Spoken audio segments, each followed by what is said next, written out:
സത്യം പറഞ്ഞാൽ ടി വിയിൽ വരുന്ന ഓരോ ന്യൂസുകൾ കാണുമ്പോഴും നല്ല വിഷമം തോന്നാറുണ്ട്. എന്താണ് ഈ പെൺകുട്ടികൾക്ക് പറ്റുന്നത് എന്ന് എത്ര ആലോചിച്ചിട്ട് എനിക്ക് മനസ്സിലാവുന്നില്ല.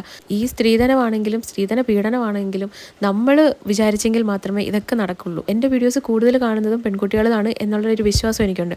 അതുകൊണ്ട് ഞാൻ പറയുകയാണ്, നിങ്ങൾ പഠിച്ച് സ്വന്തം കാലിൽ നിന്നതിന് ശേഷം മാത്രം കല്യാണം കഴിക്കുക. അല്ലാതെ വീട്ടിൽ നിന്ന് നല്ല പ്രഷർ കാണും വേഗം കല്യാണം കഴിക്കണം എന്നൊക്കെ പറഞ്ഞിട്ട് ആ ഒരു പ്രഷറിന് നിന്ന് കൊടുക്കാതിരിക്കുക. ഒരു വരുമാനമായതിനു ശേഷം മാത്രം കല്യാണം കഴിക്കുക. സ്ത്രീധനം വേണം എന്ന് പറഞ്ഞു വരുന്ന ഒരാളാണെങ്കിൽ നോ എന്നൊറ്റ വാക്കിൽ അതവിടെ നിർത്തുന്നതായിരിക്കും നല്ലത് എന്നാണ് എൻ്റെ ഒരു അഭിപ്രായം. അതേപോലെ കല്യാണം എന്ന് പറയുന്നത് ഒരു അവസാന വാക്കല്ല കേട്ടോ.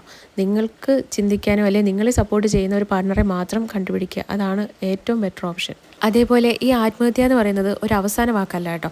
ആത്മഹത്യക്ക് നമ്മളെ പ്രേരിപ്പിക്കുന്ന ആരുണ്ടെങ്കിലും അവരുടെ മുന്നിൽ നല്ല രീതിയിൽ തന്നെ ജീവിച്ച് കാണിക്കുക. അതാണ് നമുക്ക് അവർക്ക് കൊടുക്കാവുന്ന ഏറ്റവും വലിയ റിവെഞ്ച്. എൻ്റെ വീഡിയോസ് കൂടുതൽ കാണുന്നതും പെൺകുട്ടികളായതുകൊണ്ടാട്ടോ ഞാൻ ഈ ഒരു വീഡിയോ ഇടാമെന്ന് വിചാരിച്ചത് തന്നെ. അപ്പോൾ ഈ ഒരു കേക്കിന് എനിക്ക് ഓർഡർ തന്നത് നീരജായിരുന്നു. അടുത്തൊരു അടിപൊളി വീഡിയോ ആയിട്ട് കാണാം. ടാറ്റാ.